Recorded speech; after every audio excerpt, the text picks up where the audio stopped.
15 minutes. Got it. Okay, recording in progress. So for Michael, which I'll play, and then we'll have our ID guys react to it. We'll also have a report early on from Sandy Schneider. That's why I was asking if the others could stay on for a while, about the Afghan refugees coming in and some of the challenges it'll bring for us on the medical end. And there are several other topics that are going to be, I think, interesting and fun to go through today. And a lot of good discussion. So thank you all for being here. And it's great to have our double E's there, the European Eagles, on board as well. So today. All right, so let's launch right into it. I will, meanwhile, in the background, I'll make sure that Mike is, anybody else that has to get off early, just so I know, so I can maybe sure I can get you in before we have to go somewhere. If not, lay into it. Sandy, if you don't mind, tell us about making medical refuge for the refugees. Okay, so if you don't mind, okay? Yeah, so as most of you know, the refugees have been brought to either Philadelphia or Dallas by way of either London, Germany, or I'm sorry, I'm blanking on the third stopover. But they're arriving in Philadelphia and Dallas, and then going to 4 military bases in the U.S. We are trying to figure out exactly how much the military bases have been prepared. But what we have learned from both our sources in those military bases and critical and smaller hospitals that are adjacent is that there are a lot of sick Afghans coming with the refugees.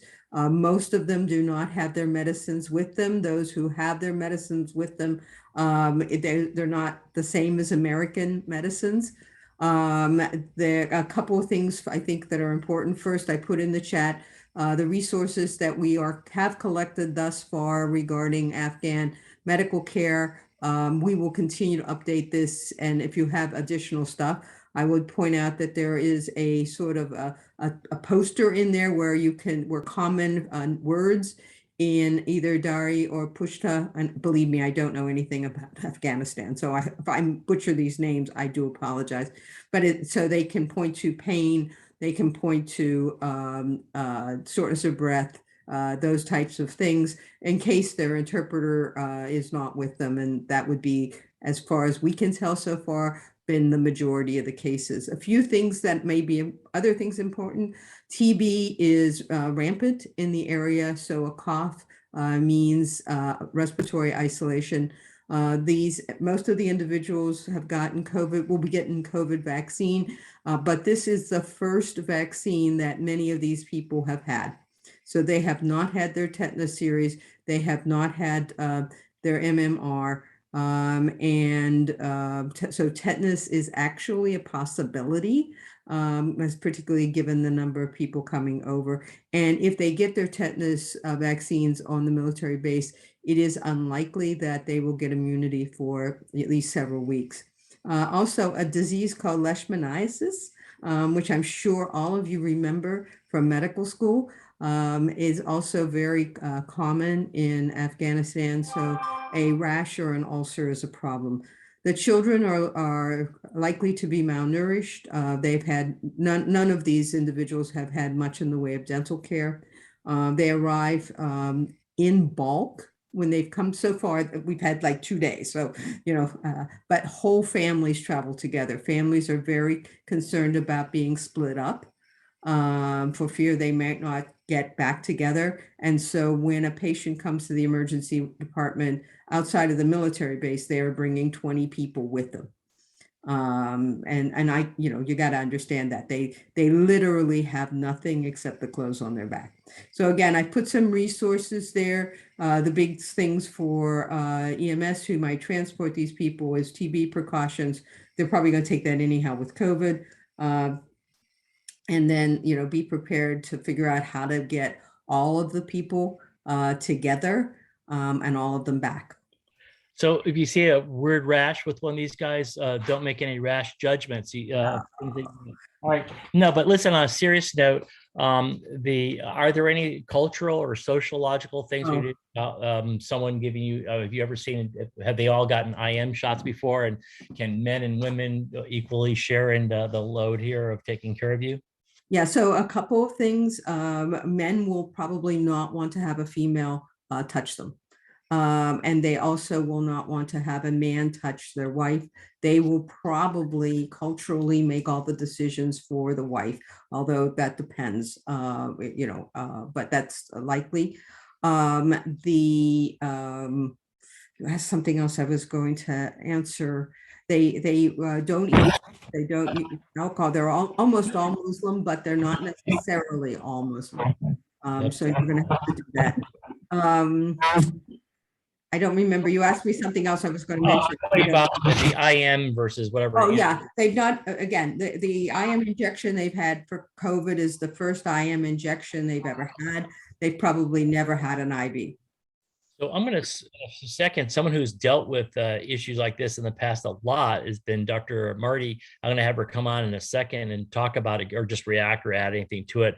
But what's the vector here in this part of the world, Sandy? For leishmaniasis? I put it in my pop quiz here. I said, what's the vector, right? So go ahead. I know what the vector is, and I've actually seen a case of leishmaniasis, but only one. The other thing that was mentioned is the children obviously brought no toys with them.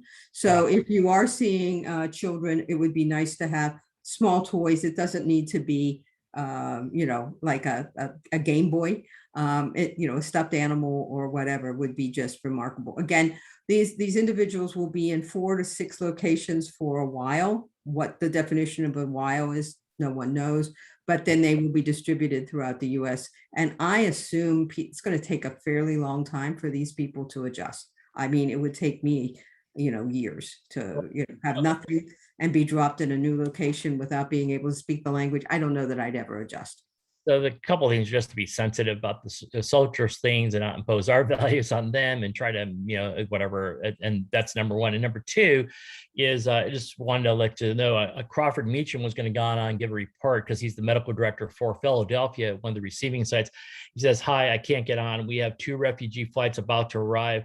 To date, there's been about 24 flights over the last 3 days, a few thousand passengers, almost no patient encounters, almost no EMS transports, and any agency that is an agency is here, right? He goes, things are constantly changing. So, surprise, right? So. One other thing, having made the mistake, they prefer to be called Afghans, not Afghanis. So please, that's an insult to them. So I made the mistake early on, and my bad. The Afghani refers to, I think, language, that kind of thing as well. So having been in the military in the past, having been in the Foreign Service, having been a tropical medicine expert, believe it or not, I'm saying tropical because I'm trying to make an allusion to Afghan is a multi-dimensional, multi-climated country. So if you don't mind, can you make some comments there, Eileen, that you can add into this? Okay. I'm on mute. Okay, there you go. Which thing did you want me to comment on? There's so much. I mean, I actually want to comment on the leishmaniasis because, leishmaniasis is one of my favorite. That's a nasty thing to say about a nasty disease. It's something that I've studied for decades, since the 1980s. And Afghanistan is one of the places that we first understood anything about leishmaniasis. And there is where you get visceral leishmaniasis, not just cutaneous and mucocutaneous types like we see in Latin America. So people may have no rash whatsoever, and still have leishmaniasis because it's actually affecting the internal organs. So I think that's an important point. I just want to make sure that everybody's aware of. And it has notoriously been extremely difficult to treat this parasite. And it's a parasite. It's a small single-celled animal that causes this, and it's transmitted by sandflies. So is it a big deal for us to, is it really, it's endemic, but is it really, but we just don't know this population as well, but is it a widespread and common thing that we should be looking for? Is it just something we're saying, be aware of it? No, well, I mean, it depends on what region, because there are pockets where there's more and less. And so you sort of have to know where the individual or the family is from. That's sort of important. And it's also important that we kind of relax about it, because unlike the tuberculosis that Sandy was talking about, which is a huge threat because it's so contagious and it's person to person, Leishmania needs a vector. And unless the vector is in our state, we don't have to necessarily worry about, cases outside of the Afghani refugees being a problem. Hey, so Sandy, as they're coming in from different places, are they being dispersed to where are they going to? We know early on they went to Washington, D.C. over the last several months, but what about now? What's happening? Where are they going? So they've been brought to either Dulles or Philly. Then they're to one of 4 to 6, because I get different things, military bases. And then they'll be kept there until such time as they could be relocated. And I would imagine, although I do not have this from an authority, that they will be relocated to different pockets throughout the U.S. In the same way, for example, that when the Saigon airlift happened or some of the other refugee groups happened, they try to get sort of small conclaves in various cities. So over the next, just like those old people like me who remember, having to deal with a large number of Vietnamese immigrants and refugees, one could probably expect to see these in many of your locations. Oh, sorry, in the States, folks, and there have been several over in there's actually already been people coming over from there over the last several months and been in the Washington, D.C. area. This is going to be more widely dispersed. Did someone have a question just now that I interrupted? I apologize. Anybody have any question for Dr. Schneider or Dr. Marty? Okay, so comment, Paul. I was trying to. Yeah, please. Yeah, from welcome from Ireland. Well here. Okay, go ahead. Yeah. This is just from the disaster side of it. You mentioned a lot of vaccinations, Sandy. That measles is the one that's the commonest outbreak when you get a large group of people together, and they've been in a plane for a long period. They probably don't all communicate and congregate in those spaces. So an early measles vaccination would probably be a lot more beneficial than tetanus. Yeah. Okay. Clearly, I just mentioned because I'm hoping we've all figured out what measles look like. I mentioned the leishmaniasis simply because, if you see a small ulcer or whatever, you're apt to just, send them back with, a little wet to dry or, God knows, Neosporin maybe even. For TB, we're now masking everybody with respiratory disease, but TB, has to be up on our list. And I don't think, I saw 2 cases of tetanus when I was a medical student. I haven't seen any since. It's horrifying. I mean, I got PTSD from those 2 cases. It was the worst thing ever. Yeah. By the way, on the Leishmania thing, cutaneous and mucocutaneous are common in different parts of Latin America. And with Southcom, FIU FAST goes on their Operation Continuing Promise. And so we've gone into some areas where the local epidemiologists and experts didn't know there was leishmaniasis and seen these small ulcers and could prove right there on the spot, because it's a very simple thing to do. I can actually show you pictures of myself doing this with patients, where we scrape off the ulcer onto a slide, add a little stain, look under the microscope, and you can see the Leishmania organisms. Let me ask you this, that you said that visceral was common there. What are the symptoms? Is it a diarrhea and then we should be thinking about O&P, or what's the, what's the manifestations usually, Eileen? For which thing? Because again, it depends on which, so there's many different, just like, we know there's 5 different species of Plasmodium that cause variations of malaria. There are upwards of 17 different species of Leishmania protozoa that cause different kinds of leishmaniasis. So if you're talking about a cutaneous leishmaniasis, well, that's fairly simple to that. I'm getting too deep, aren't I? Okay, you're waving your hand. I'll stop. Since we think that there is, with coming from Afghanistan, there may be visceral components here. What are the manifestations of a visceral type of infection? Okay. Right. And so that depends on which organs are attacked in that particular individual the most. Interestingly, in our soldiers that came back from we started noticing Leishmania tropica causing visceral leishmaniasis when they came back from the first Gulf War. And there we had bone marrow lesions, we had spinal problems. But in visceral leishmaniasis in Afghanistan, we tend to see lesions that affect metabolism because it affects the spleen. Affects the liver. Mhm. Yeah. So, But that's exactly what I was getting at. So they knew, because it is a small nuance. There's not like you're gonna have diarrhea, right? That's what I was getting at per se. no, it's much more grave, and many different viscera are involved, and Yeah. different combinations in different individuals. So And John, was that you? Do you make a comment?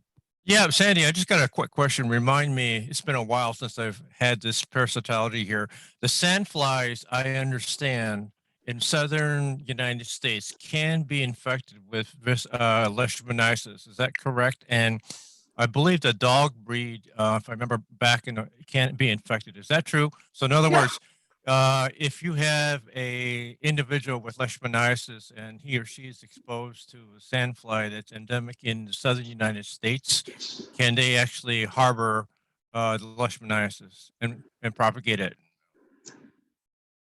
so go ahead. No. Well, So the question is this potentially another vector that could be restarted in the United States? That's what the question is, given the sandfly epidemiology in southern United States. Yeah, to be honest, I'd have to go back and see what exact species of sandflies we have, Yeah. because it really actually is pretty variable.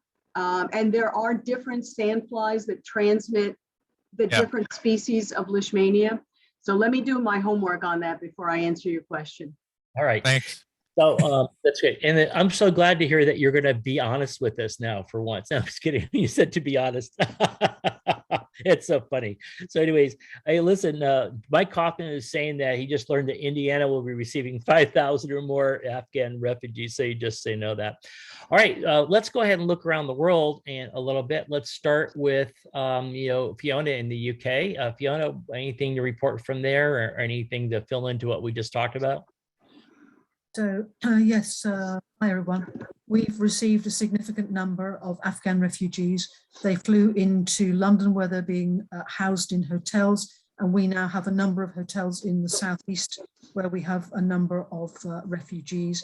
Exactly the problems that you described, Sandy and Aileen. We've had a number of women with quite advanced pregnancy, children who've been unwell. We will keep these refugees in the hotels during their quarantine period while we then seek suitable accommodation for them all over the country.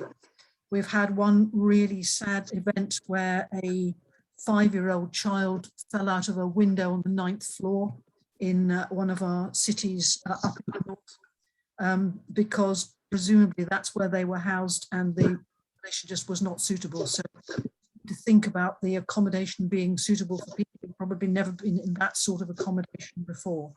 Yeah. Okay. Of the other things going on, we are still seeing a significant number of COVID patients, an increasing number of people who have had double vaccination. We are starting our booster program on next Monday. Have not yet been told which vaccine we're using, but I suspect it'll be the Pfizer. And the conditions under which the Pfizer will have to be stored seem to be relaxed a bit. And I think certainly in my service, we are expecting to give 1,700 vaccines a month and pairing that up with the flu vaccine. So you're going to have both arms sore. And that's an update from me, Paul. And from your NHS, there's no problem with giving the vaccines at the same time or within a day of each other or something like that. Is that correct? Or do you space them out at all? No, I think the plan is to give them both together. Okay. So get the maximum coverage. But as I say, this is still, they're still rolling this out and we're getting information very late on. All right. Thank you so much. Let's dip over across the channel to Pierre. Pierre, what do you got going on? We haven't seen you for a while. We miss you, buddy. It's great to see you. Thank you. Thank you. A couple of weeks of holidays and immediately after we had to go back to work, mostly for the new pandemics, COVID, that is now hitting very hard the French island in the Caribbean, La Martinique and La Guadeloupe. You know these places for Yes. cruise, it's well known. So the situation there is really a disaster. So we have been charged to organize an airlift of medevac patients, all critical care patients, mechanically ventilated, to the Paris region as backup. So we have teams in Martinique and Guadeloupe, and we are using a long-haul plane. You see in my background the Airbus we have currently used in the past few days. In this plane, we develop a system where we are able to transport at the same time 12 critical care patients, mechanically ventilated, and also with ECLS, with veno-venous ECMO if it is needed. So it's clearly a huge airlift. We are taking to Paris City about 48 patients a week. That means at least 4 flights. So it's really an organization. The EMS of the Paris region is really involved in that, and we are dealing with a lot of technical and mechanical problems. But at the time being, we have now 2 weeks of experience, so it's working very well. That's the first point. Okay. The second point is the Afghanis or the Afghan. We have not a lot of problem because there are only few thousand that has been sent to France by the French authorities. However, what we have said before, exactly the same problem. They are in quarantine, and most of them, they are absolutely lost arriving in our civilization. And clearly there will be a lot of problem with them to make them be happy in our country. So it's a lot of long work for them. However, it's only 3,000. The concern of the French government is not these people that are clearly accepted, that are legal immigrants and so on. The concern of many other countries in Europe is that there will be another wave of illegal migrants walking from Afghanistan to Europe, to Western Europe. So in the next few months, we will have these people coming probably. And this is a lot of concern because there will be in very poor condition with all the disease you have already talked about and all the medical problem we can imagine. So there is concern about that. So that's a quick report about France and the Paris region. So COVID again and Afghan also. Yeah. So over the last few weeks, we've heard both from the UK, from Germany, particularly with in Berlin, that the hospitals are overcrowded and there are difficulty with the ambulances not available sometimes. Are you having the same situation, or are you better off than that? No, incredibly, we seem to have been better than that. So Cool. We had in the south of France, clearly, again, a lot of patients contaminated, but we have not seen a lot of critical care patients. And clearly that's a positive effect of vaccine. So we have patients that has been vaccinated with have the COVID, but it's still some mild cases not admitted in critical care units. That's the reason why the French government decided that the Europe, mainland France, will accept patients coming from the island in the Caribbean because we have still resources for critical care. Okay. Well, so let me see. There is a video. I'm trying to find In the major university hospital. Okay, so let me switch over then. Thank you so much. That's great. I want to put Dr., if I can find it now, to get Dr. Osterholm's video on. I did a quick interview with him before this call. He had to get on his call. But two things that I was going to say was that I'm also going to hear about what's happening in Louisiana. So I want the two Emilys to talk about it. So if you don't mind, as soon as I get Emily Nichols on the line from New Orleans, she's in a meeting with the mayor right now. I'll ask you and maybe Emily, if you're around, Emily Kidd, to talk a little bit about what's happening from that end, as much as you know, since you work primarily in Texas. But let's go over. I'm going to try to, in the meantime, let's go to Mick Malloy while I'm trying to find my my video from that I just did this morning with Dr. Osterholm. So go ahead, Mick, give us a report from Ireland. So I think we're at 84% of the population now double vaccinated, 91% with at least a single vaccine. All back to school this week. We're at our, I suppose, how would you describe it? The same as your Super Bowl weekend coming up with the All-Ireland final, and a little bit of upset that these games are taking place with 80,000 in a stadium and not a lot of social distancing, even still with the variant rising. We're having 2,000 cases a day for the last 2 weeks, and that's causing a concern. Children, there's a debate at the moment about children under 12 going back to school, whether they firstly will get vaccinated, and number two, whether they will actually be asked to wear masks in school. And the music industry are starting to rebel a little bit, because we have a festival which has been held for about 10 or 15 years, normally happens on the last weekend of school holidays, people going back to school, and the music industry are upset that they're still limited to 500 people when sporting events can have 40 to 80,000 at events. So politically, things are getting a little bit messy. Politicians coming down, trying to curry favor on both sides, some with the music, some with the sports. But from a general population perspective, the ED attendances are still rising. The ambulance workload, a pre-hospital workload is rising, and now people are starting to feel, if I call an ambulance, I'm going to get seen quicker in the ED. So the volume and drive of calls through EMS is just on an exponential curve. You're mute, Paul. So Nick, where was I? I was going to mention something about your cases, but now the chat distracted me. I'm so sorry. You can come back and ask it. Let me get on with Mike's video so we can do that, and you guys can react to that as well. So you have time to write some notes. Who has a hand elevated? Oh, it's you that's had the hand elevated there. We could take it down for a second then, Eileen. All right. So first of all, I do want to say, because there's two people on the phone, on the Zoom here today that I want to congratulate. One of the highest awards they give out at the Journal of the Emergency Medical Services and EMS today is the Jim Page Award. And AJ, are you on? Do you want to tell us who won that this year? Because it's one of the people in our nest. That's all. So if you don't mind bringing that up. Are you there, AJ? I sure do. I sure do. I'm on the road right now, but Remley Crow is probably the youngest and one of the few females, other than Dia Gaynor, to receive the James O. Page Award for outstanding leadership, and she was recognized for all of her support to the Eagles as well as to research in general. She's a real up and comer, and we're really proud of that.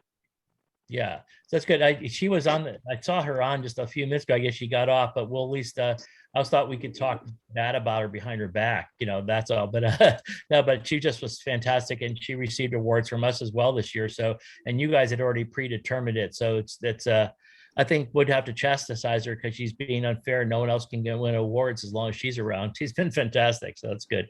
Well, thank you. I was really disappointed that we had to go virtual, because usually that's a great award on the stage, but hopefully that's the way it is. We hope we could do it next year. And it honors Jim Page, of course, and who's a dear friend of many of us on this phone that we lost him many a year ago. But it also is someone who's gone through handling various political challenges and overcame them, and became a phoenix that rose up. And so it's been fantastic to give that to her. So thank you so much. The other person I want to announce, and I'm going to send out the letters that did it, supported by not only the CDC, meaning Sue Visser, and supported by John Kramer. He can't represent the national office of EMS, but as a person who had to work with him, they and several other 100 people nominated, and in the winner of the National Association of EMTs, NAMT Medical Director of the Year Award was Ken Shepke, who is here. And on the thing. So we want to congratulate you, Ken, again, for just having done a fantastic job for us. And all the Eagles supported this, but they have letters directly from, the highest levels of government, in terms of EMS and the CDC, that been really excited, and we're just, thank you again for your service, Ken. Yeah, really, we really appreciate it. I don't know if anybody else wants to make a comment about that, but just wanted to make sure we all knew that he had gotten that award. So, all right. Thanks so much, Paul, and everybody else. I really appreciate it. It's a tremendous honor. Yeah. Well, I'll make a comment. yeah, go ahead. If you're Antevi, is that right? Go ahead and make a comment, Peter, if you have to. No, just kidding. Go ahead, Peter. Yeah, well, listen, we have the entire Florida gang on the line as well, and you know, as soon as Ken became the medical director for the state, really the entire state really gelled together, and I don't think I've ever been in an environment where the EMS community is so strong and so you know, helpful to each other. So Ken's been just a tremendous mentor for me, as you have, Paul, and it's been incredible. So congrats, Ken. Well deserved, my friend. Yeah. Okay. Can I pile on and say the same thing? Ken, you've been a huge help to all of us on a number of fronts, and always both analytic and very available. Thank you very much. And then the other thing about it is that there was literally over 100 people, and I also signed off on it too. I made 101 that signed off on this, so it was really fantastic. So just well deserved again. I think everybody in the room knows it. I mean, we started sensing it early on when Mike Kaufman was telling us that he was using Ken's stuff to proliferate it across the state of Indiana. We already started seeing that he was making a difference nationally. Mike, do you want to comment on that briefly? No, well, yeah, actually I do. Thanks, Paul. And, you know, big kudos to Ken. You know, Ken, we're still using that initial, some of that initial slide deck that you put together, and just kind of did a refresh on the vaccines and their effectiveness and Delta. And I just appreciate all the work that you did to really help get that put out early on throughout the pandemic, because it's made a huge difference for us and our personnel. So thanks. Well, okay, I want to get on with the program, but I just want to make sure another day didn't go by without recognizing that, and we'll be sending along a lot of the information about that. And unless anybody else has a comment, I'm going to go ahead and move on. I have one comment, Paul, AJ. Yes, yeah, AJ, please. Yes, go ahead. We'd be remiss to not mention that the other award that was given at EMS Today this year was for Angus Jameson, and he was awarded the 2020 John Pryor Award, which is the Street Medicine Society Award, to a physician who started out on the street. And it's given every year to a physician for their exemplary service to the field of EMS. And I know you and I were some of the nominators for that. Yes. And he's done outstanding work in Pinellas and deserves to be recognized. Well, thanks for letting me know that, because I didn't know that. I apologize because I didn't know that had been announced. I didn't want to do that until that time. So I'm careful about that. So, okay.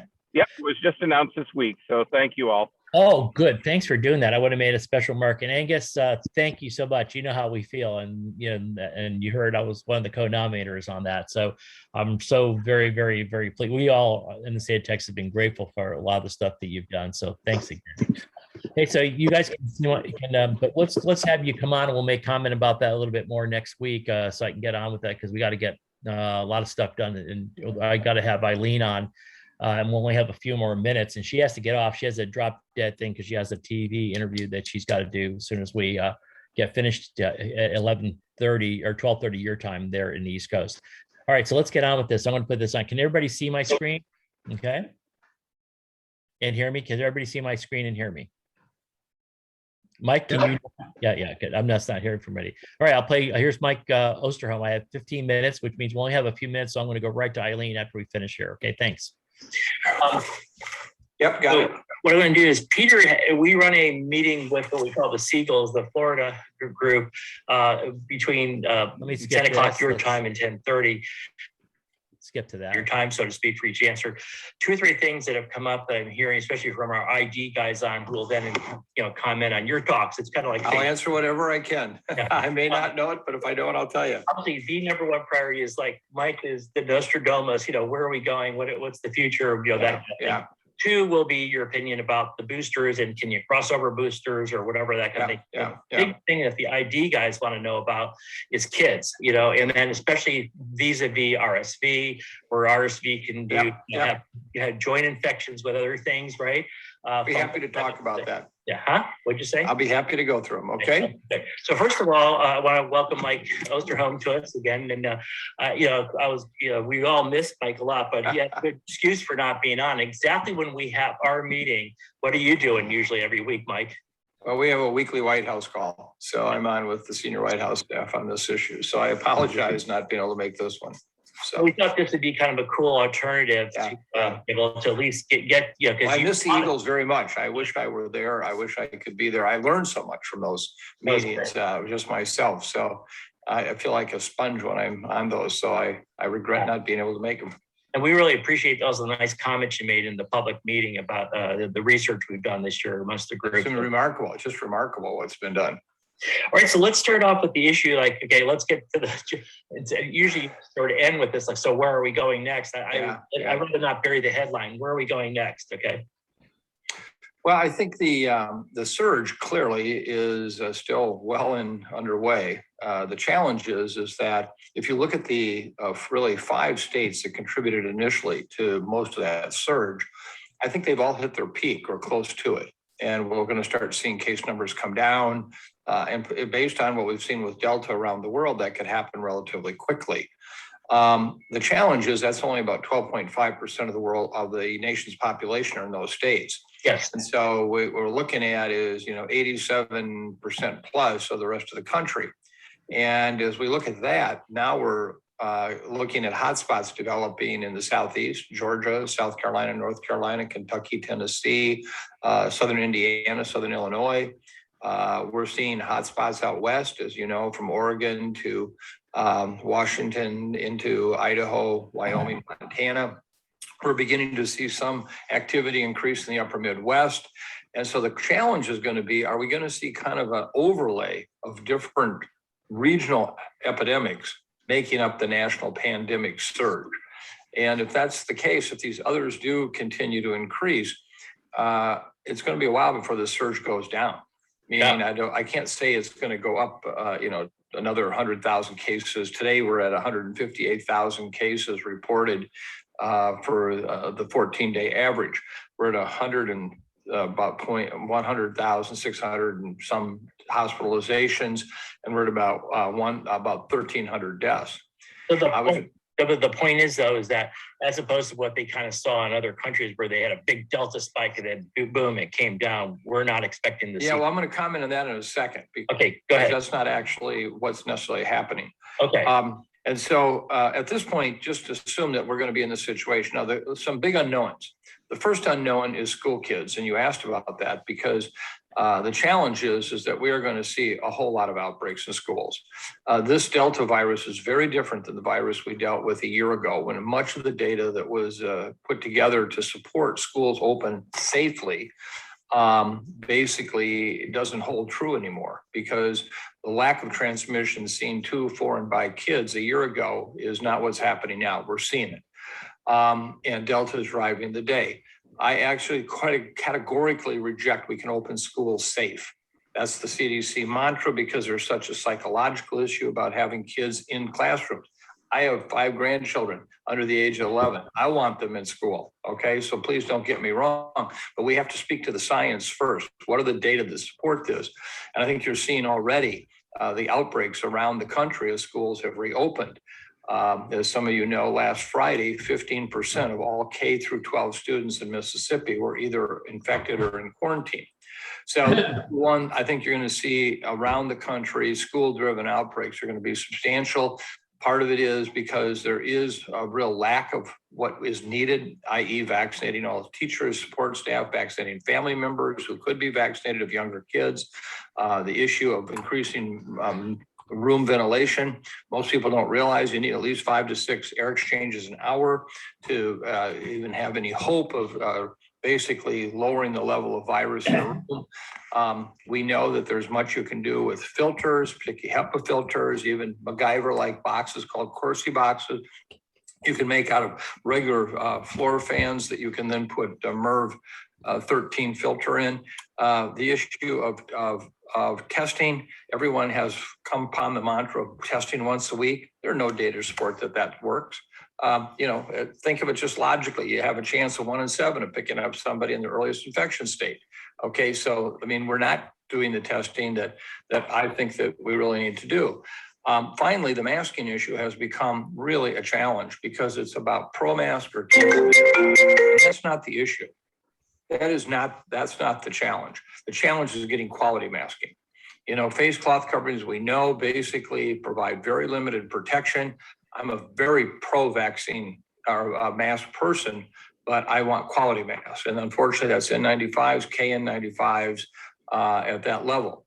And so I think that's been a challenge. So schools are going to keep feeling it. The next thing we're seeing is the case numbers are undoubtedly much higher than we're actually reporting. And the hospitals give you some sense of that. And the reason for this is basically our surveillance systems have gone to hell in a handbasket. So much antigen testing is going on in the community right now that are never getting reported to local and state public health departments. And so the numbers I trust most are hospitalizations. And even that's become a problem because we've had so many people that had this been 4 months ago, they would have been hospitalized, but they're sent home. There's just not room. There's not capability, you know, send them home on their oximeter and, you know, give them some oxygen and that's the challenge. So I think even our case numbers are really challenged. Finally, let me just comment on where the surge goes.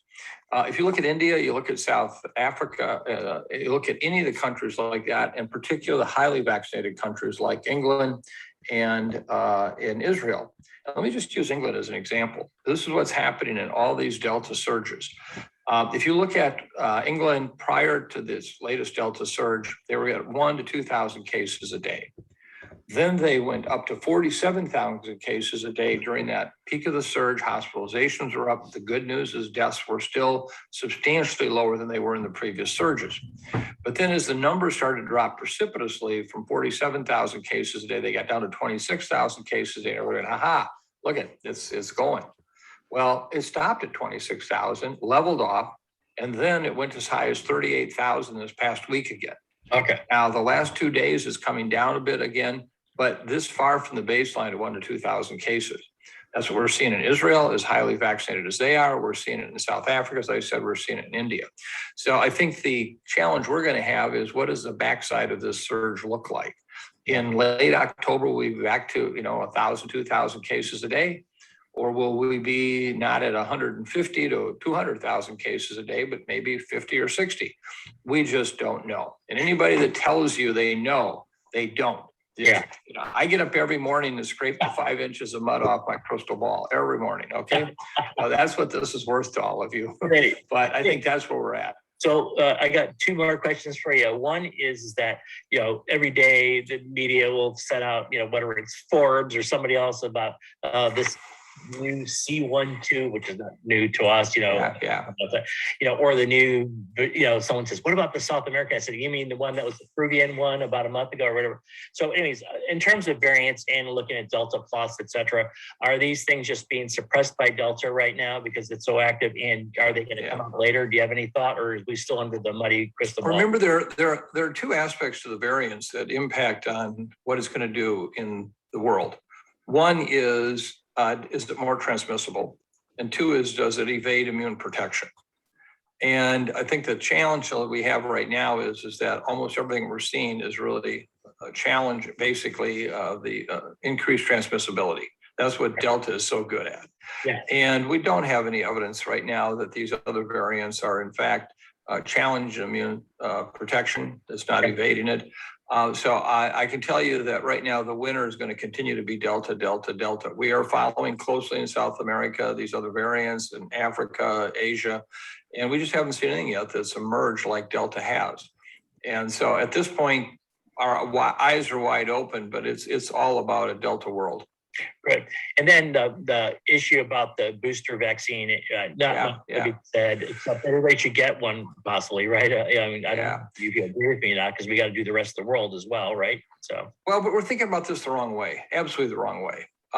When we developed these vaccines, remember the schedule that was determined of dose 1 and then dose 2, 3 to 4 weeks later for the mRNA vaccines, the adeno platforms, wasn't based on best science. I mean, we didn't have it. We were in a crisis. Right. And so the data were really, the study design was based to get data as quickly as possible, to get the vaccines out as quickly as possible. Yeah. We have some hints now from data in the UK and Canada that dose 1 and then 10 weeks later dose 2 may actually be far superior to the dosing we used. Now, on top of that, is we're looking out now at 6 months and seeing this wane in immunity, which the Israeli data has been by far the best at looking at that, even for severe illness. And I think we have to get away from a booster concept. I mean, I think ultimately this is going to be a 3-dose prime. Yeah, right. Where actually ultimately the whole world will need dose 1, dose 2 times, dose spacing further clarified, and then with the third dose being something that was really important. So, you know, I feel like the argument about boosting or non-boosting makes it seem like quote unquote high income countries are for the luxury of keeping these minor breakthroughs from happening, using up vaccine that could otherwise save lives in the rest of the world. And I think we're going to go to 3 full doses, I think. I agree. And a lot of my ID friends are all saying the same thing, that maybe the way we did it anyways, inadvertently may have been right because it helped with T cell activation, blah, blah, early on. And then just like we do with other vaccinations. All right, here's the key, a real important one. I will have a final question to ask you, but but I have one before I go to the final question. I have a big thing that's coming up is we're always dealing with is the issue that I don't need to get vaccinated. I had natural disease, so I've got immunity. So what's that? That's wide open right now. We've got tremendously conflicting data. I think as we get further out, meaning that as you look at 5, 6, 7 months post either infection or looking at infection and doses, we're seeing potentially that natural infection will hold up longer over time, not initially, but longer over time. So this is a stay tuned moment. I know people want definitive answers right now, but you know, it's looking at least with vaccine or illness and vaccine may not actually look as good at 6 to 8 months out as just having been infected primarily. So we'll know more about that in the months ahead, but right now we don't. There's some people that say I don't need to be vaccinated, whatever. And I think at the very least, get off. Get off a minute or so. I'm all yours. That's what I'm saying. Here's the last question. That's okay. Fire for it. Okay, good. So it's the World Series, and when we first started talking to you in March of 2020, you said we were in the bottom of the second of the first game, right? Whereabouts are we now? And which game are we in? Well, last November with the advent of the variants and the change in the variants, you know, I wake up every morning now playing that old Fifth Dimension song in my head. This is the dawning of the age of Aquarius. I now sing every morning, this is the dawning of the age of the variants. And I actually converted last November from which inning it was to how many minutes we had in the first quarter. and because it was a game changer. Variants are a game changer. And we're still in the second quarter at the earliest globally. We got a long ways to go yet. My friend, thank you so much. Thank you very much, guys. I miss all of you. Take care. Okay, let's do this again, okay? See you later. Yeah, got it. Okay. Bye, Peter. See you later. Bye-bye. Bye-bye. Okay, Peter, I'm getting off of this one, switching over, okay? So thanks. All right, we're back. Awesome. Okay, thanks, Paul. I'm gonna stop. Did I stop sharing already? I hope I did, right? Okay, good. All right, can everybody hear me okay now? Sorry, but I realized that my thing is still active. You're looking at my screen when I was looking at other people's text. I apologize. All right. Paul, Paul, thankfully I didn't have any Chris Caldwell jokes on the text thread. Exactly right. Not yet, right? Hey, so Eileen's got to go. They're coming. They're coming. Yeah. All right, let's hold until Eileen gets off to her interview. Eileen, any quick reactions or any comments to make about what we heard from Mike? Was he? Yeah, what he said about the first 5 states hitting their peaks. We have plateaued at an incredibly high level. Florida has the highest per capita number of people in hospital right now of any state of the United States, 75 per 100,000. That's one. Number 2, have we hit our peak really? We're only going to be starting to see the impact of the open schools, especially the open schools where masks are not mandated and vaccines are not required, a couple of weeks in. And that hasn't happened yet. The next thing is Labor Day weekend. He failed to take into account Labor Day weekend, which will cause a peak sometime in mid-September. So, you know, we're plateauing. We may go down a little bit. We're going to hit back up just a bit about that time for these reasons. I can't read my own handwriting. Let me ask you a question. By the way, talking about Labor Day weekend, the word was going out that Lollapalooza went really well and Sturgis didn't go so well. And what's the real data on that? Well, Lollapalooza did better because they had requirements, right? Compared to Sturgis, it was a success story, but several hundred cases have been documented to have come out of Lollapalooza. In terms of his comments about classrooms, we're not doing and he was right about a lot of the stuff about our epidemiology being really messed up. And the way we're trying to figure out which cases start where, we're not detecting classroom initiated cases very much right now. And I think that that's some kind of a fallacy that's going on in the way that we are asking questions. We have to ask the right questions in order to get the right data, right? All righty, again, can't read my handwriting. How about the booster issue, right? The booster issue, right. So the dose interval. So, I mean, yeah, there's no doubt that the data is showing that that longer interval gives you an individual a higher boost. However, you're also trying to grapple with the other issue, which is have as many people in as high a level of efficacy as possible to reduce transmission. So I think his further statement of 3 doses as the way you do it, like we do for a number of vaccines now, is the correct way to view this issue. And we need to stop calling the J&J the 1-dose vaccine. That's just nonsense. We need to call it at least a 2, if not a 3-dose vaccine too, so that we can get all these vaccinations on par. I don't think he actually mentioned anything about mixing and matching. I know you asked him, but I don't think he actually answered. Yeah, we'll get to that maybe another time, but you've got to go yourself, but let's bring it up next week. We'll talk about that, right?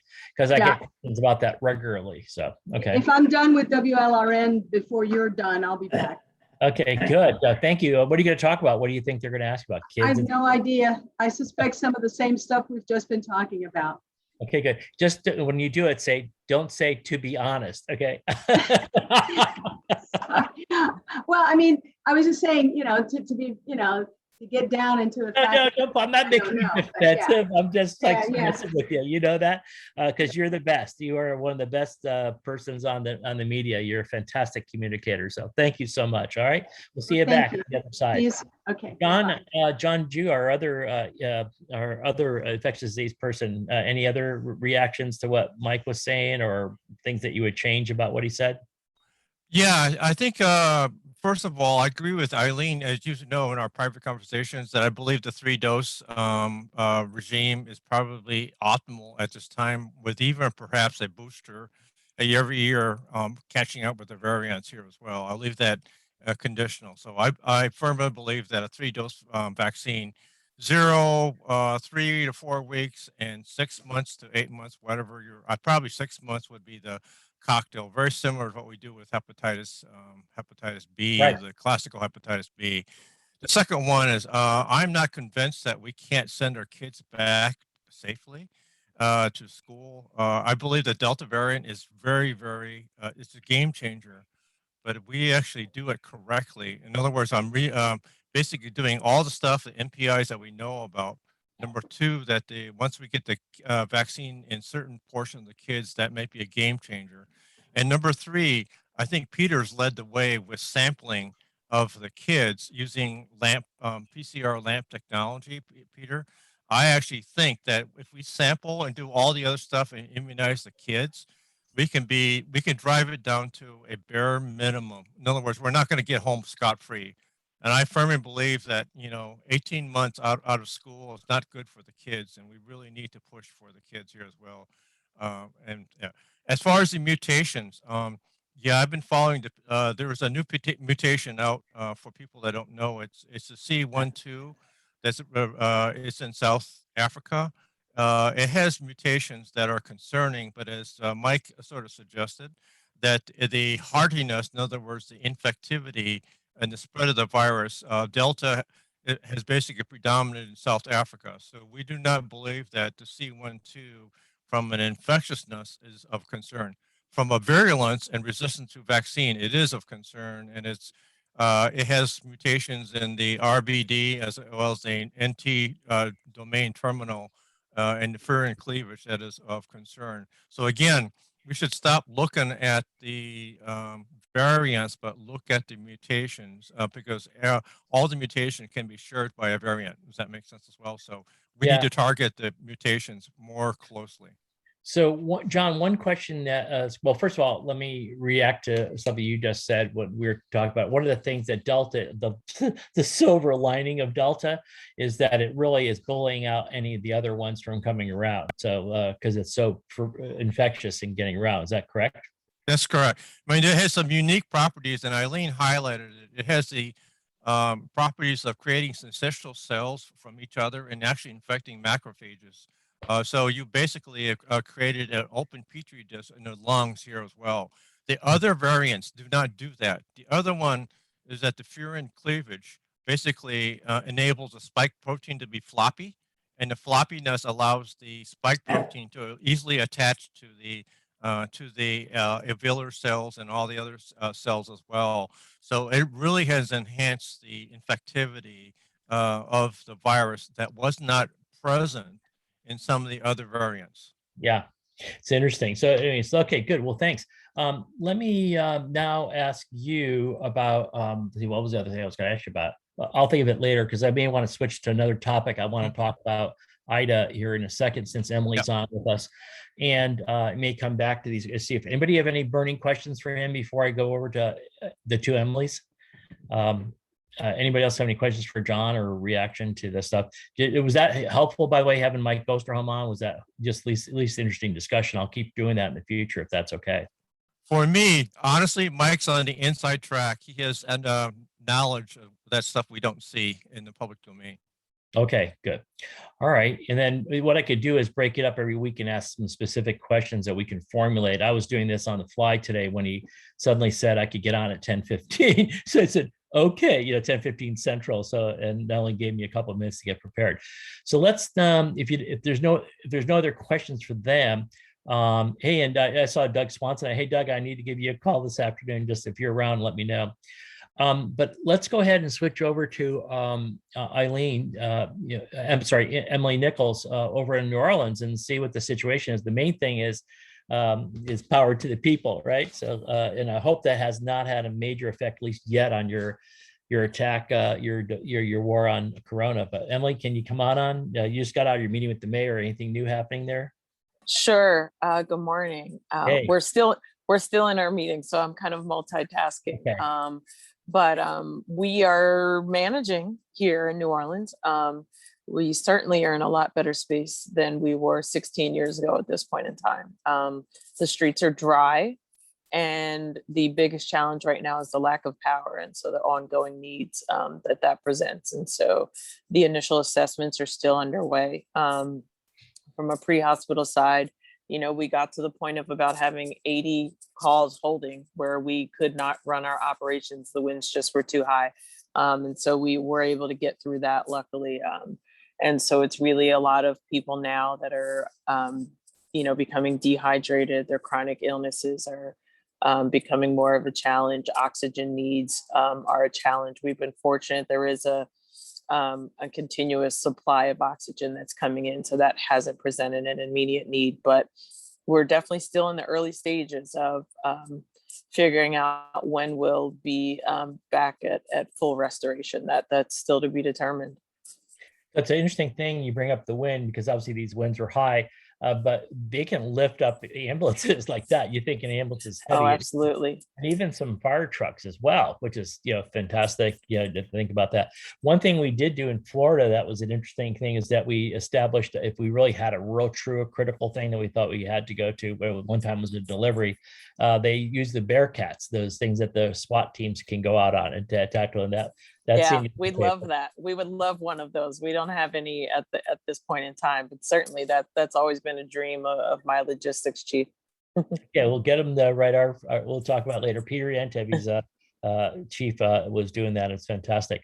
All right. Well, listen, I'm glad to hear that. How's it going then with the COVID patients? Then they're all cared for because the generators are up and running, right? So on. Yeah, the generators for the most part are running. Some of the hospitals have had intermittent, challenges with the generators, but they've come back online. There were a few of the smaller hospitals a little bit closer to the Gulf that had to be evacuated. We're still doing some evacuating out of the hospitals right now. It's been tough because pretty much the majority of the coast of the state has been affected. And so everybody's trying to evacuate north, but, we're all kind of asking for the same resources, and, the state is certainly trying to divide them up accordingly. But we're still really in the initial evaluation processes right now. It's pretty tough right now, but we're alive and we're dry, and that's a good thing. Okay, as long as the Zoomer is doing good. So thank you so much then. Thanks. Yeah. Hey, let's move over to Emily. I didn't see Chuck, so I don't know if you've had communication about what's happening over in Louisiana in general. So if you don't mind making a comment about that. Emily Kidd, who's the Texas Acadian person, but Acadian goes across both states. And so I'll go ahead and take whatever information you have. Yeah, absolutely. And Chuck is actually at one of those hospitals that Emily was alluding to, helping evacuate it down in Terrebonne Parish right now. It's pretty tough down there right now. We've had a lot of the same issues as them. Power and communications continues to be a big issue over in the eastern portion of the state. We also had the CSOPs, obviously, for a period of time, and had a bunch of calls holding afterwards. We were involved in a lot of the pre-storm evacuations. We're able to got a couple of ambuses, which have been just tremendously helpful and wonderful tools in helping with evacuation, and now currently are hopefully finishing up evacuations of those hospitals that Emily was just alluding to down on the coast. They had a couple of them had their roofs torn off, lost power. And so I know Chuck, like I said, Chuck is down there. So, I'm sure he wishes he could be on here. One of the issues also is there's a heat advisory today down in all of those areas, which should, probably make things a little bit more difficult with cleaning up and evacuating. Yeah, I remember I was over there in Katrina, and it really was more the heat was something, but it was so much fluid still hanging around, water, that the humidity was 190%. It was tough. Yeah. That's what really makes the advisory, I think, more sticky, so to speak, here. That's interesting.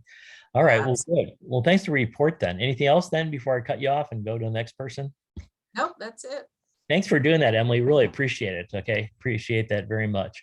All right. So I'll go around and take a few reports from a few people, but first let's start with Jim Augustine. And I don't know if you have any good, Chris Caldwell jokes, or if not, we can pass it on to some of the others, but go ahead, Chris.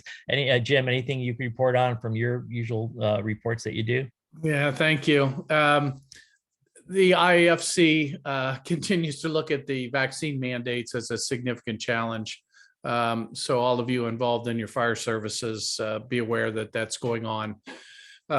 Really appreciate the report today from Mike and the rest of our group. That'll help us develop appropriate vaccine protocols across the agencies.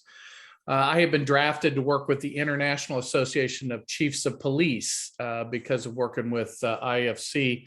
And we're going to try to merge policies with police so that law enforcement and fire and EMS are all working off of very similar policies. For all of you locally, that's a really important interaction as well, and make sure that your public safety forces are consistently prepared and consistently treated and managed and told about masking and decontamination and other things the same way. Chris Caldwell, we're celebrating this week because football season starts, and it's another human sacrifice of the Michigan football team. So, Paul, thank you for giving me that opportunity to dig at Chris Caldwell. I would love to say it's going to be different this year. I don't think it's going to be different this year. Okay. Thank you. Hey, how are things in Tiburon today, Chris? That's what I want to know. So I actually did one of those things that you look for somebody and see what the names and emails and cities were associated with the person. They had me associated somehow with Tiburon, California. Isn't that wild? Yeah, That's- I got some stuff for you. It's your mail is starting to pile up here, Paul. Okay, good. All right. All right. Well, listen, how are you doing? Anything new in San Francisco? Well, we got a very interesting call yesterday. I was telling Peter Antevy about it, but we had a cargo ship that was landing in San Francisco, docking in San Francisco, and they called with, we have 100 COVID patients and 19 of them are critical. So it certainly got most of our pulses up for a bit. It did not turn out to be anywhere near that extensive. We only ended up transporting about 14 and they were all relatively stable, but just an example of the kind of world we're in right now. And we're holding steady overall for hospitalizations. Our infection rate is going down just a little bit. So we're hopeful that we are not looking at yet another peak. But as Sandy pointed out earlier, we're nervous about school starting. They all started this week and Labor Day coming up like everybody else. Yeah. Okay. Thanks a lot. Hey, again, before I forget, in case you didn't see that before, you got on late, the CME number for today is 13002, 13002. And for those of you that were on the Florida, it was 13003. Hey, Mick, you have your hand up. Anything you want to ask us? Yeah. Just a question for Chris there. You said a cargo ship, 100 people off a cargo ship. That's a lot. Is that all the staff? Or are they stowaways? Oh, Chris, did you hear that? Chris Cole. Hello, did we lose Chris? Did he sign off? I can't, let's see if his name is there. Maybe he signed off. I don't know. That's interesting. Yeah, I don't see his name there anymore. So All right, okay. must have jumped off. Well, you can email him. Okay. That'd be that, yeah. And find out. If he gets back on for some reason, we'll ask him, but it looks like he popped off. Okay. Libby, what's happening in Hawaii now that we're over on the West Coast? We'll slip out to you, take a quick plane ride on United from San Francisco over there. And or can we? That's the question, right? For now, you still can. We are absolutely getting crushed. Our latest is that we're probably going to run out of the amount of oxygen that we need. The production locally can't keep up. We're at 2.5% normal use, and it'll take 3 weeks to bring in more by ship. So we're trying to look at some way to airlift it because we probably only have about a week's supply left. Okay. We're told the military planes can't fly it in because they're all busy with Afghanistan. Interesting. Okay. So anyways, no Western Command, just the Northern Command taking care of those folks over there. All right. Well, I'm sorry to hear that. Yeah, so you're doing some tough times. I hope you're well and those around you are well as best you can. So, all right. That sounds like we'll keep track of that. Let us know if there's anything we can do for you and so on. Hey, while I see, I don't know if Sandra Clark, if you're on, I was wondering if you can give us a quick insight to what's happening on the other side of the border, up in Canada. You're in Ottawa, right? In the capital. If you can hear me or if you'd be willing to get on. Let's see if Sandra's hearing me. In case you can't hear me, it's Sandra Clark. Hey, Mick, did you have another question? Because your hand's up if you want to lower it, unless you need something else from me. Okay, I guess Sandra's off. It looks like she's off. I just saw her name there, so that's it. All right, hey, does anybody else have anything they would like to report in before I start going around the room a little bit? Ken, anything out of Florida since you were the hardest hit place? Yeah, I've been putting a bunch of stuff in the chat about these antiviral monoclonals. And Libby, for you, we were at the same position, and we had folks coming streaming into the hospital so quickly. We were worried about not so much the manufacturing supply side of oxygen, but the drivers. We're running out of drivers to transport this because they won't go beyond a certain number of hours. And for us, I think that was one of the reasons why our hospitalizations have dropped like over 2,000 in the last week, is because we've got these Regeneron sites where we're doing like 4,000 or 5,000 people a single day. And the initial stats showed 70% reduction in hospitalization and death when you use that. So if you're not doing something to stem the tide, that's an issue. The other thing we worked on our action side was we asked the hospitals to at least postpone some of their electives, make sure that they didn't have any leaky valves. Start having the hospitals now work on their oxygen conservation strategies. Obviously, you can't get rid of the high flow nasal cannulas for your COVID patients, but until you can fix your supply side, that's a real issue that fortunately we were able to avert in Florida, but we were starting to look at the oxygen as well. Okay, got it. And that reminds me, let's go down and talk to Angus, because Angus, if anything, you're having serious problems down there, and particularly in the region of the ambulance parking issues continuing, and even anything worsening there, correct? Yeah, we in normal times run about 95 to 98% 15-minute or less offload time for 500 plus patients a day. We're not quite there. We're at 86% right now. So that's actually a lot better than we were last week, where we were some days down in the 70s or even the 60s. And we're doing anywhere between, on a good day, 7 to 10, and on a bad day, 40 plus hour-long delays. So 40 plus hour, 40 plus, what? Say yeah, that so there was a day a few days ago, let's see, last Monday, a week ago, the 23rd, we did 43 ambulances that sat for over an hour trying to offload it. Okay, I understand that. Oh, wow. No, that's too. So you think at least that's turning around a little bit now? And was that an intervention or just the conditions better? A little bit of both. We're very, very engaged with all of our hospital leaderships and get CEOs and chief medical officers involved as soon as we start to see delays. Okay, got it. Okay, so let me go around. Does anybody want to raise their hand and ask me a particular question or anything, or just want to bring out or make a comment, et cetera, before I move along and hit up everybody? One person I would like to hear from is Erica Carney, because you are getting creamed about 3 weeks ago. What's the situation there now in Kansas City? Hey, can you hear me okay? Yes, we can hear you. Okay. Okay, cool. I think everybody has said similar issues in the chat that we have, the increased wall times. We're having an issue with TCD diversion right now, which is our time critical diagnoses, strokes, STEMIs, and traumas. So all of the major TCD facilities have been closed on diversion. Forcing a hospital open to TCDs is different than forcing an ER open. So that's the conversation we're having with the state around in the next 10 or 15 minutes. So if anybody's dealt with that, that would be helpful on our end. Otherwise, COVID is kind of starting to plateau, but predominantly because our hospitals are full and can't accept any more patients. Same on the ICU side. And a lot of this stems from the nursing shortage, staffing issues that I know are kind of worldwide right now. So nothing new or major, otherwise just the TCD questions. Kind of curious if you had heard a few weeks ago, I was at what I perceived, I was with Jen Watts, and something I perceived to be a super spreader event. Did that bear out that way, or just no data to support that, whatever, we just don't know? Yeah, we just don't know. A lot of the testing from our civilians has really dropped off. And so it's really hard to say who has COVID. My son made it 2 days into classes and he's been home for a week. So we're all getting tested for COVID here now, but that's how it's going to go. Point that we heard previously from various people, but including Eileen, is that people are just buying these kits in the stores. And so we don't know what's going on. Yeah, and I think it was Indiana that said it too. We've got 0 on the shelves right now. Everybody's buying them out. Yeah. Okay. Got it. Yes. Yeah. I saw that from Mike before. Peter, you had a question, Peter Antevi? Yeah, Paul, I want a quick case presentation. I have one slide to poke fun a little bit at Florida, but I want to see if other people are seeing this nonsense around in your area. So I'm sharing my screen. We have 40, and I've removed all HIPAA. 46-year-old female, cough arrived for 4 days.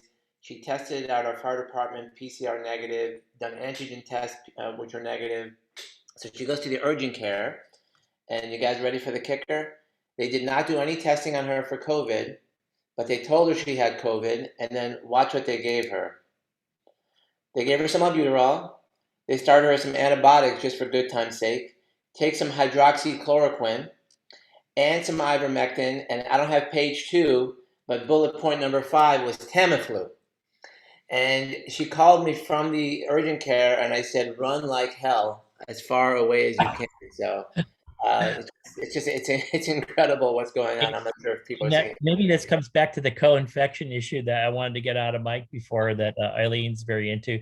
But the thing about it is that, it's one thing to say the ivermectin, the chloroquine, it's like, oh my God, but it just sounds like it was over the map. And you weren't even giving aspirin in this case, for example, right? Which I think more people would agree with.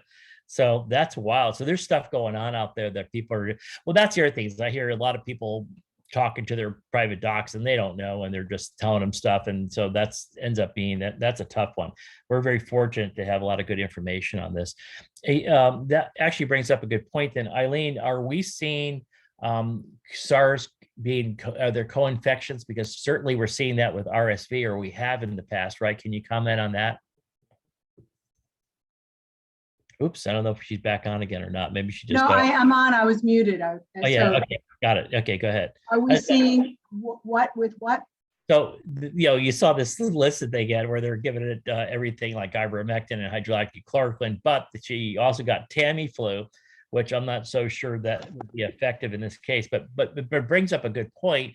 And we raised this before, can you get SARS and flu at the same time? And then also, can you get SARS and RSV at the same time? Because RSV is known to have a lot of co-infections. It's usually, sometimes it's fungal, in fact, right? So what's your opinion about that? Should we be looking for joint infections here? First, that is a consideration. It always has been with these, we have a lymphopenia. It's part of what you see with the coronavirus, right? But Tamiflu will do absolutely nothing for you if you don't have an influenza virus. And even with influenza, its effect is helpful, but not great, right? And you have to take it at the right time.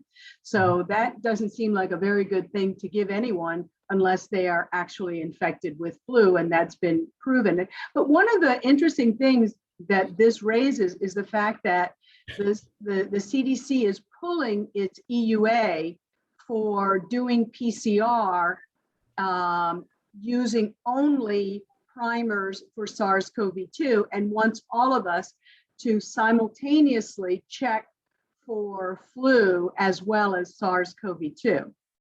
And so that brings in that, that very interesting dimension because it is a concern, and it always was, whether you could be dually infected with flu and the SARS-CoV-2 virus. Okay, and how about RSV? Because that was floating around a lot this summer, especially amongst the kids.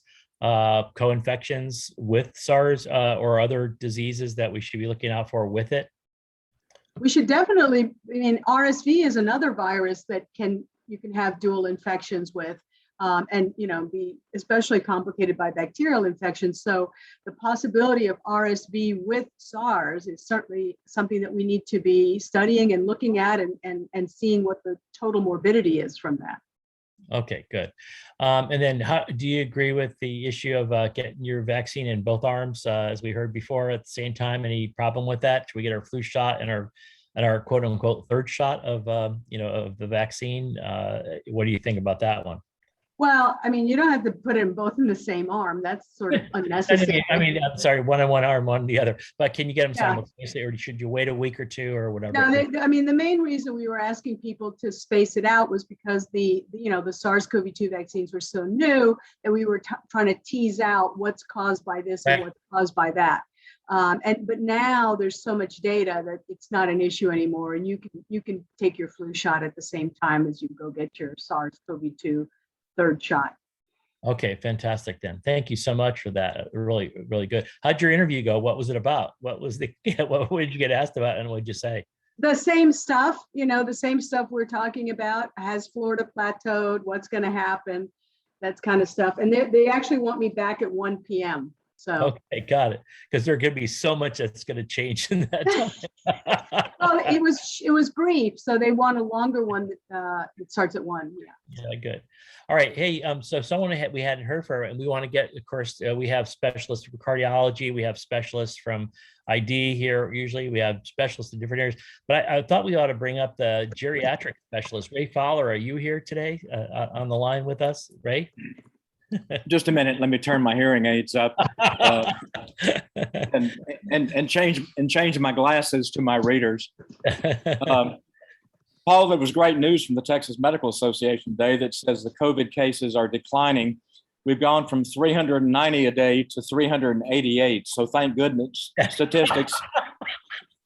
That's fantastic. That actually was in the news this morning. Oh my God. That really Go ahead. We're covered up here. I just came off 5 in a row in the ER, and it's COVID. We're looking at trying to get oxygen concentrators as outpatients and then to bring them back for outpatient monoclonal antibodies. So it's keeping on, keeping on. One of the agencies had a 5-hour wall time the other day. So, we are drowning. We're on diversions. Similar report back in Atlanta, and I know Lakshmi will chime in on that as well, that, having some awful delays there. So, and of course, people won't get vaccinated. I think I had a single vaccinated person in my last week at the hospital. Mm. Oh, that's so awful. That's the biggest argument for me, trying to get people to get vaccinated. There's so many people that think, oh, I had the disease, I don't need to get it again. So that does worry me quite a bit. All right, well, thanks. And for those who might not know, Ray is in Dallas at Parkland Hospital, et cetera. And thanks again for the report, Ray. I really appreciate that. So speaking of the elderly, where's RJ Frascone? What's happening up at St. Paul? I may come visit you in a couple of weeks. What's happening up there? We are in the midst of the Great Minnesota Get Together, otherwise known as the Minnesota State Fair. Yeah. One of the largest fairs in the country. We'll see whether or not that is a super spreader. We'll see. So we're well vaccinated in the state, but yeah, tell me about that. Statewide, how's the vaccination look? Good, and what is it in your area, the St. Paul, in the Metroplex there? Well, I'm looking at the stats right now. 90.7% of our 65 plus are completely vaccinated, and 67.7% of the general population. Yeah. Okay. Over 16. And we're pretty vaccinated. I don't have the exact data, but we're definitely dark blue in the Twin Cities. So. Yeah. Okay. Got it. Minnesota that's not vaccinated. All right. Well, thanks for letting me know, and hopefully I'll call you later. I may catch up with you up there in a couple of weeks. Speaking of, Ray mentioned Lakshmi. So Lakshmi, you want to tell us what's happening in the land of the Grady's and across Atlanta? Sure. I've been getting my behind kicked and handed to me. It's been rough, and I'm sure Ray and Jim Augustine will attest to that. They've been living through this as well.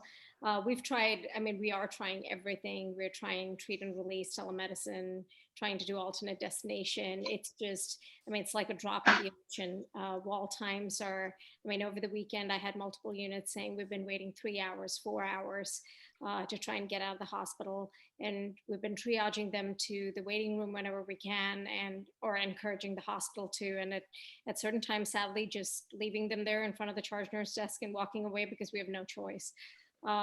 Holding a bazillion calls every day, and I'm keeping my fingers crossed that the majority are code 3 calls and not code 1 calls.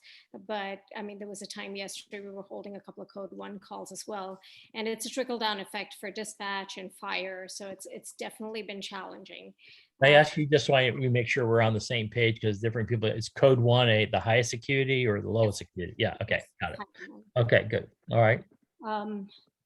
But yeah, that's how it's going. We had a regional initiative where a task force that was set up to try and decide what to do about these wall times and diversion, and no results. Frustrating meeting as usual. Frustrating enough that Dr. Augustine called me right after. Yeah. Which was funny. But yes, both of us, it was like we're echoing each other and saying, oh my God, how can they even, but it is what it is. Yeah. All right. So, well, we all care about you, and if we can do anything, let us know. That kind of thing, at the very least, to say hi and say we love you. Convince Georgians to get vaccinated. That would be awesome. Yeah. Well, I totally. You couldn't have you're preaching in the choir here, as you say. All right, Eileen, you had your hand up. What's up? Let's see what she has to say. Go ahead. Sorry, I was eating breakfast. I haven't had breakfast. So you're eating breakfast and you raised your hand by accident? Is that what it is? No, I had somebody put up the thing, USDA, FDA about. You were losing you. Not a horse, you're not a cow. What?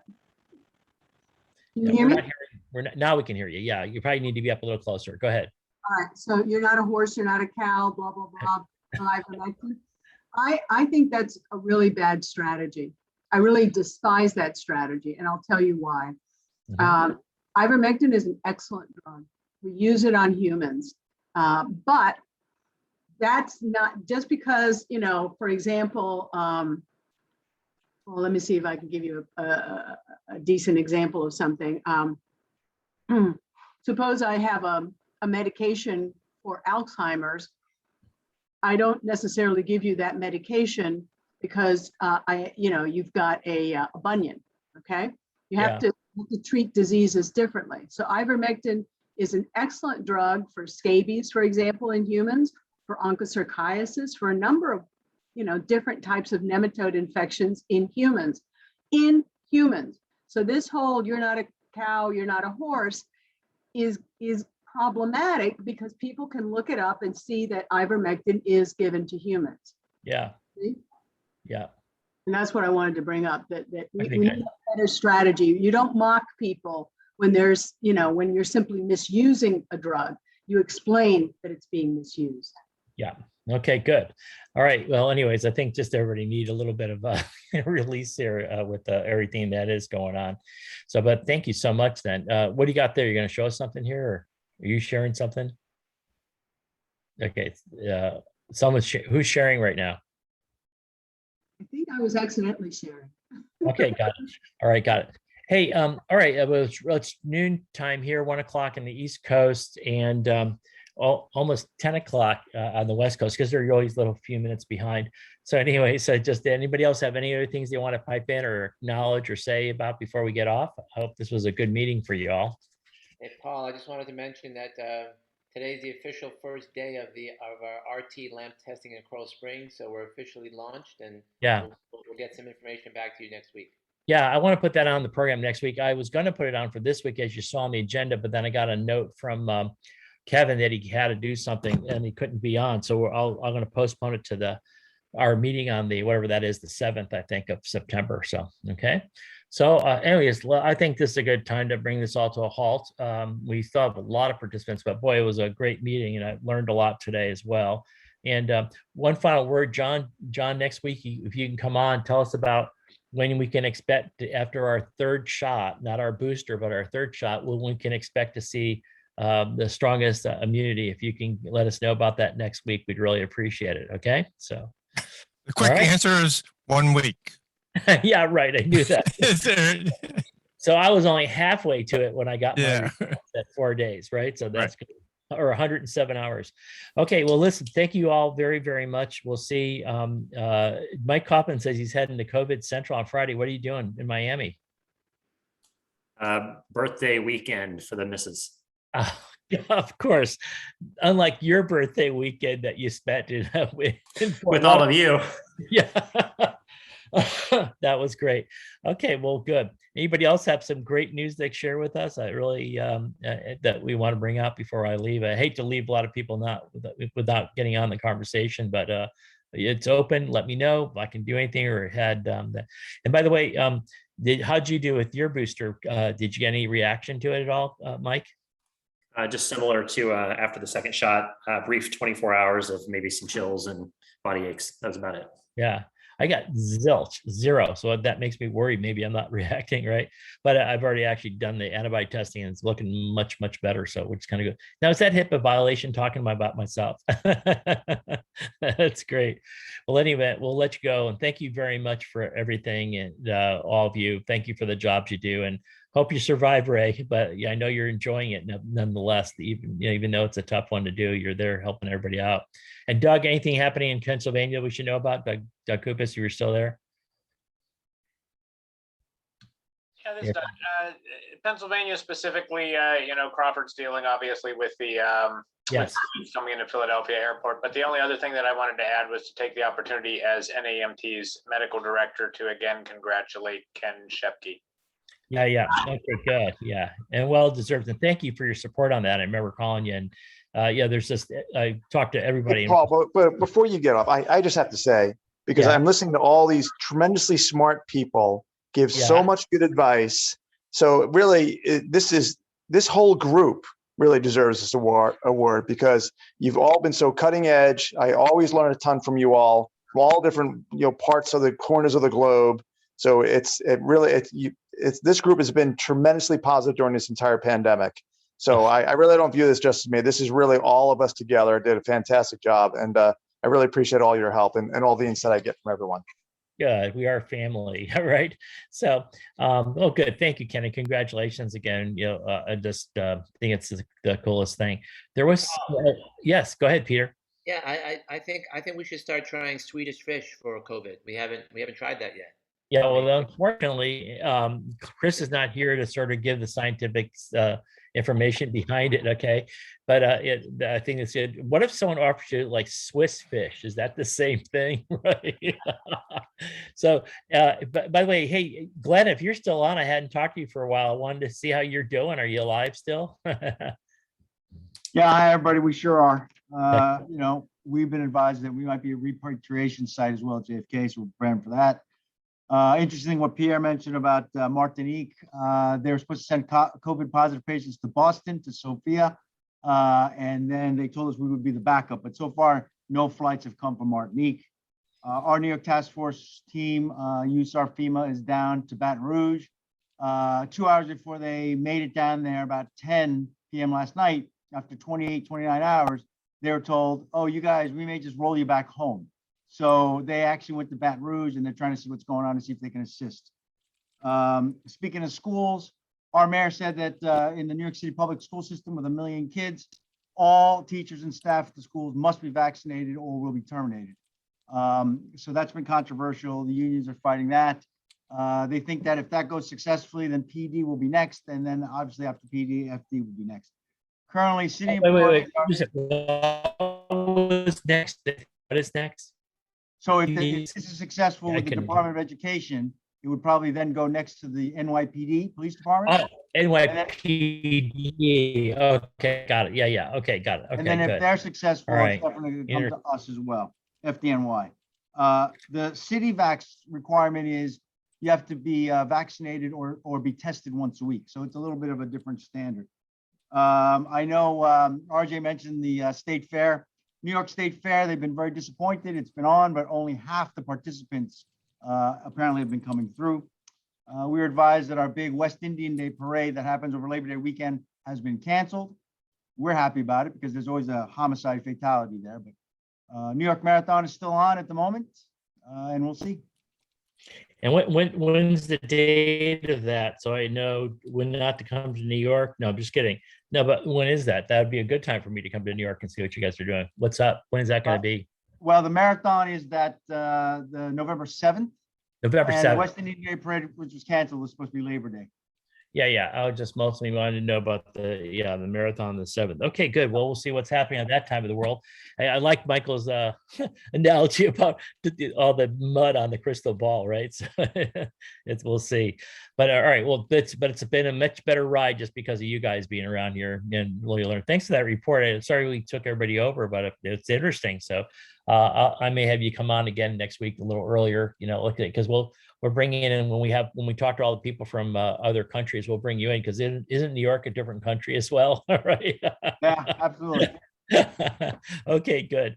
Well, thanks everybody. Let's get off at this point in time. I miss you all, and so glad that we could get together, most of us, a few months ago and did it safely. I think we dodged a bullet, and we just happened to hit just the sweet spot. We did just right. So okay. And then Peter, you'll be prepared to talk about RT Lamp next time, right? And by the way, John Juice, he's really supportive of that, and it's the way to go, right, John? Correct. Yeah, absolutely correct. Good. So we'll want you to comment on it next week after Kevin and Peter do their report, et cetera. All right. Well, I thought this was a good session and all that, and glad we had Mike on that. We made it for some stuff. Is there any other things, Ken, that you wanted to get out of Mike that I didn't get to today because there was limited time and No, you asked pretty much all I asked. There's just one last piece, which is what's the I think we're gathering data on the breakthrough vaccination infection rate. What's the breakthrough natural immunity rate? And does natural immunity prevent severe illness? And he kind of answered it with basically, we're not really sure yet. So I'm not sure anybody knows the answer. But I think the one thing when he and I had our private talks about that is that we do want everybody to be vaccinated because it'll protect it, because it doesn't give an absolute immunity, and probably it's different kind of immunity. And John can probably comment on that better than me, as well as Eileen. But I think you may have some additional protection if you had if you did have the disease at one time, then get vaccinated, you may be even better shape. There's, some thought about that. Yeah, no question. That Kentucky study that John dug up showed that, which is helpful. But I think we all know there's a bunch of people that are just not going to get vaccinated. Yeah. And with an R naught of roughly 8, it means we're talking about 90% of the population before this thing calms down. So that's why I was really interested in the natural immunity effects, because coronavirus are famous for reinfection. But my point of the story, and before you get on, John, is that I'm just adamant that everybody's justifying it. Well, I've had COVID, so I don't have to get vaccinated. And I think that's a bad, to me, that's not the best advice I can give people. I think they need to get it too for their own sake, let alone the rest of us, and get this thing, from moving around, because people do get reinfected. John, go ahead. Why don't you make your comment there? Just a quick comment. Number one, I think you are partially protected against severe disease and or death if you've been infected. But the problem being infected, you get mild asymptomatic infection versus serious disease, and obviously more serious disease gives you quote unquote theoretically better immunity. The second one, which I'm going on a rant, is people consider Delta to be the same virus. It is not the same virus as Mike Osterholm basically said. It is completely different, and I'm just completely flabbergasted that people think that this is the same virus as well. So you can get reinfected even if you had the original virus. That's very clear. And there's compelling data on that here as well. Being reinfected with Delta within the last 90 days probably is not likely as well. Very uncommon. Okay. Yeah, I'm just taking the long view here and trying to predict when is this thing going to be, because it's not going away. This is in humans now. So at what point is this going to stop disrupting our society and filling up our hospitals? And yeah, people will get sick, but because they have got prior antibodies, it'll be more like, they get sick, but they stay at home. That's what I'm trying to look at is that long-term forecast. That's $1 million question as well, but I think the real answer to your question is if we stop making virulent mutations and it behaves like the normal 4 coronavirus vaccines, as you said, then we get back to a normal baseline here as well. So I firmly believe that it'll behave like other coronaviruses. It'll be a seasonal infection here as well. So John, it's clear it's very clear that you were born before 1965. Okay, because you said it's the $1 million question. Today at least with inflation, $1 trillion. Yeah, it's more the $1 billion question. It's okay, you can get away with that. It's conservative estimate. Under those circumstances, just want you to know. And speaking of which, all those who follow Billions, it's supposed to be back on again. The next season's supposed to be on again on Sunday. Just as FYI for those that watch it. All right, Ken, is that helpful then, the conversation? Yeah. Well, we're moving in the right direction. Hopefully, we'll get a more definitive answer at some point. Yeah. All righty. But I think, John, we've said this before, and we'll reiterate again, is that Delta ain't your grandfather's, coronavirus, right, so to speak, or is not last year's coronavirus. And when would you say, if someone said I got sick in April, would that have been most likely to be Delta by then, or no? Off, John? If you look at Delta, it really didn't take hold in the United States until late June, early July. So for me, or if you got COVID in July, most likely you had Delta here as well. Yeah. Okay. So if someone said, but definitely I had in August. But if I had COVID in May or June, that may not be. I'm not. It was almost all alpha. And so that's a total different disease. So there you go, Ken. That's a really good point right there, I think. Right? Ken, did you? Yeah, absolutely. Yeah, I've been trying to tell folks that as well. That this is a different virus now. It acts differently. It's clearly far more contagious, arguably more virulent as well, which is why we're seeing not just more people in the hospital, more younger people in the hospital, because I think the illness has shifted into the younger realm, not just because of protection of the older, but because it's more virulent. The only other comment I have to say, Paul, is the minute you get the booster vaccine, our breakthrough infections will drive completely way down here as well. That's my prediction here as well. So and I hope you're right. So I think that's the case.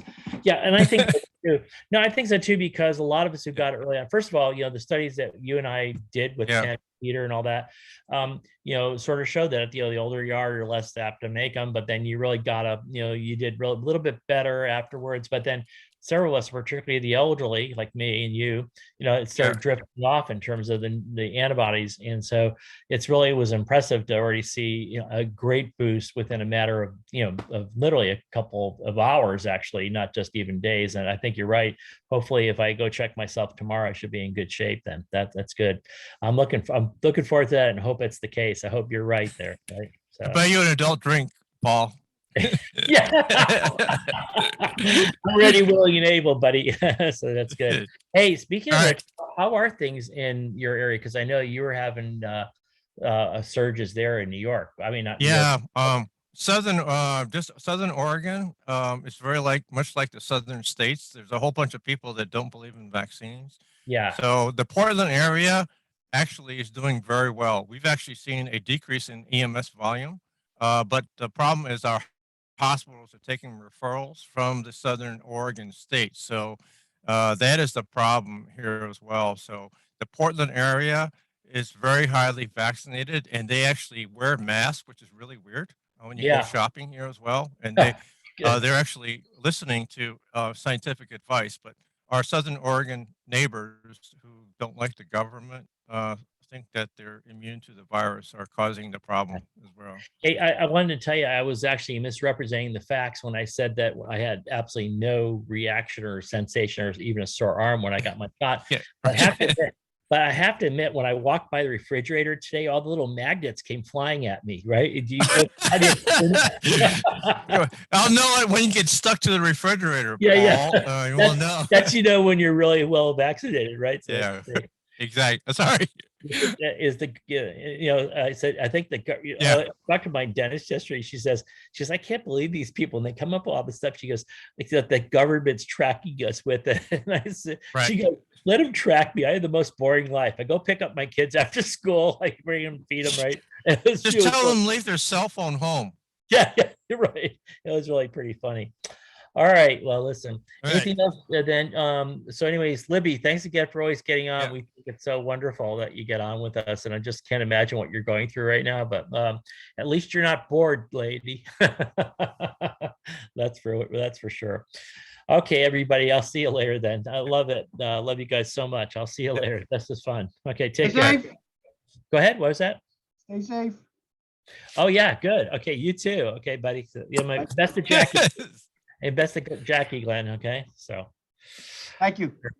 All right, see you later. Bye-bye.